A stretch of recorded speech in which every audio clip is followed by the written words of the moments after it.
What's up, guys? Today I'm going to be working on one of my hot sauces. If you know me, you know I like hot sauce. So the sauce I'm going to be making today is going to be mostly a habanero with some jalapeno along with some other ingredients and a surprise guest at the end. I'm going to start off by cutting up some of my other ingredients. Today we got basic sauce. We're going to use a little bit of onion, a little bit of garlic, and a couple of tomatoes.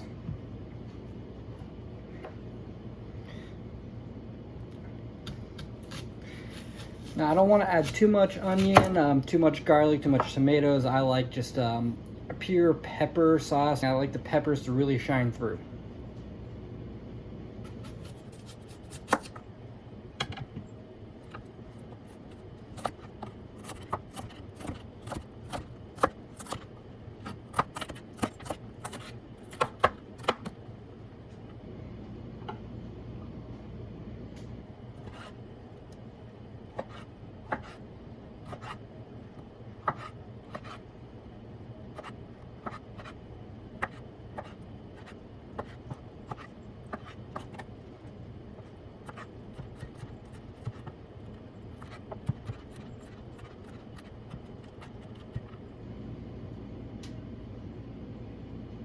Now we're done with that, I'd like to move on to the peppers. So here I'm going to start off with mild and move my way up the heat scale. I personally like my sauces with not so much seeds, so I'm going to cut them in half, get the seeds out, and then go ahead and chop them in smaller pieces.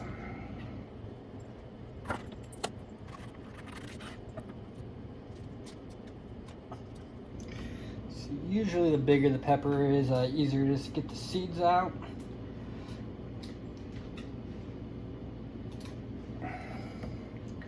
That one's pretty easy. Start chopping that up.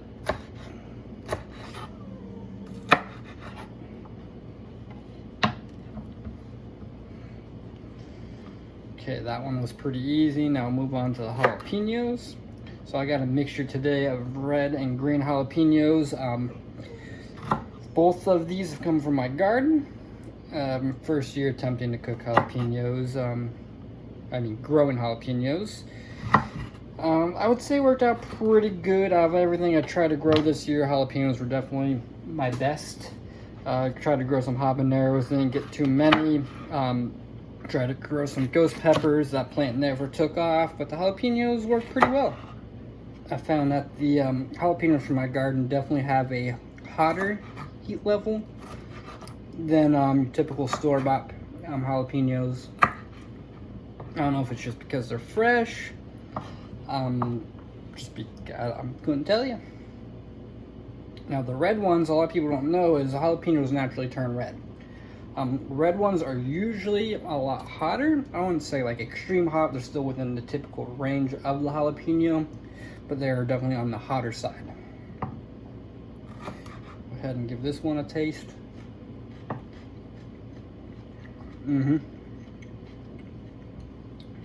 More defined flavor, more defined heat level of the red ones for sure.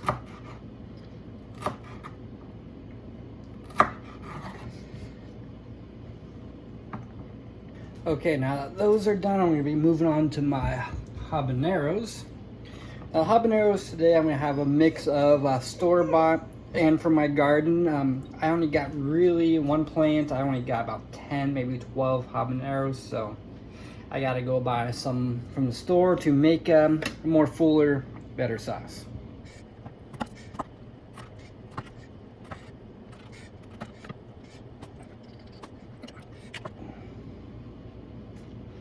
Okay, now I got them de-seeded. I'm gonna go ahead and I'm gonna try a piece of my homegrown habanero. I haven't tried one yet. It would be the first. See how the heat level is.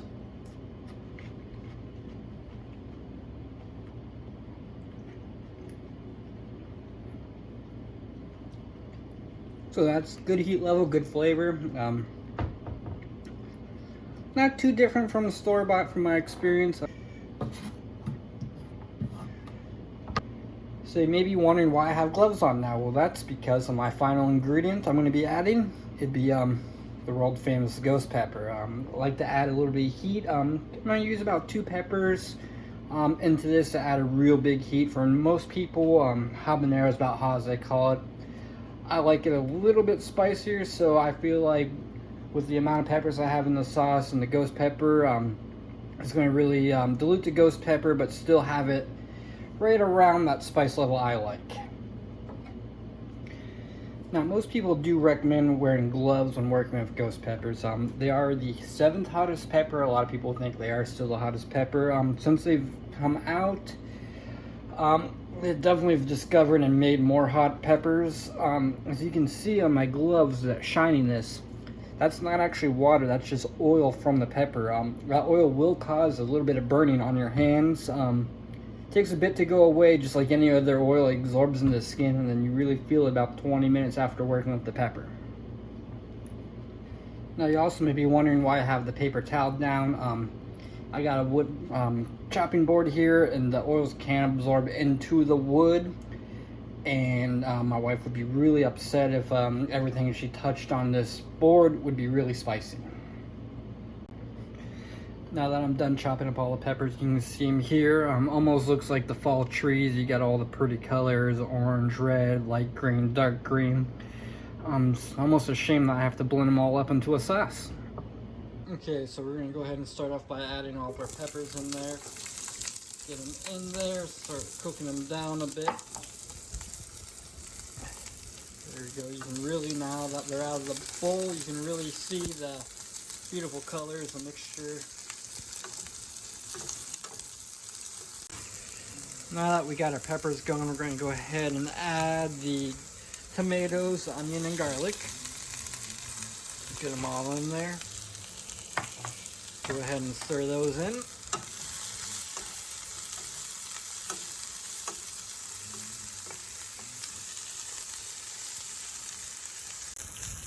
Now that we got all of our solid ingredients in there, we're going to go ahead and start adding some more liquid ingredients. About a cup of water. And about 4 tablespoons of vinegar. I like using apple cider vinegar. You can use any kind of vinegar you like. And then just a little bit of salt. Okay, let that get back to temperature and go ahead and stir it up some. Okay, so it's been a couple more minutes. The sauce is really coming together. Starting to smell real good. Starting to get all the flavors developed in there. A couple more minutes, we'll be ready to put in the food processor.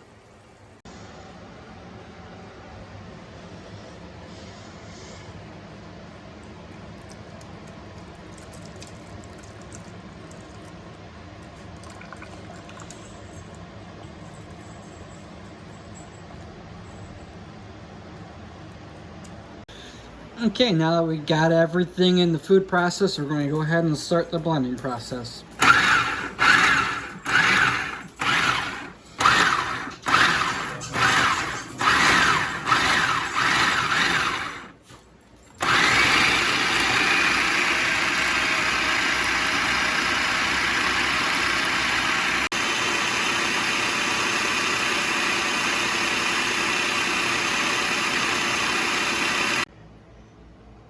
Now that we got it looking like a sauce, I'm going to go ahead and add just a little bit more salt into it.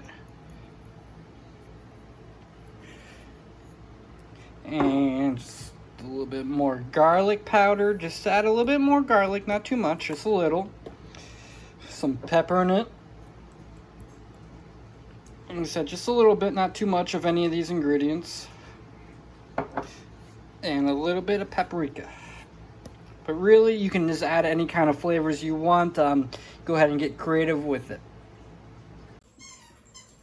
Now that we added those flavors, we're going to go ahead and blend it up some more. Okay, I'm going to go ahead and give it just a little bit of taste. Now with hot sauces, usually they have to sit a day or two before they really develop the flavor. After a couple of days, they really start developing the flavor. But it's good to know kind of where it lies. Okay, so it's been a couple days since I made the sauce. It's been sitting in the fridge for about a week now. I've had it, a couple other people had it, and I want to show it off to you guys and let you know how it tastes. Okay, let's go ahead and open this bad boy up and see what we got. See, it's not too chunky. It's nice sauce consistency. Get a scoop of that.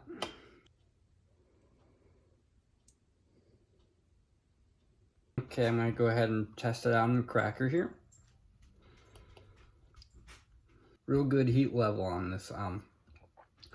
Definitely hotter than your average sauce you can buy from the store. Frank's, all that, way hotter. Good flavor. A lot of people said it's too hot for them, which makes me happy because that's my goal. But they said the flavor is way better than your store-bought sauces. Well, that's it for this video. I hope you enjoyed it. If you think the sauce looks good, go ahead and try and make it yourself. I definitely recommend being careful with the ghost peppers. And we'll see how this goes.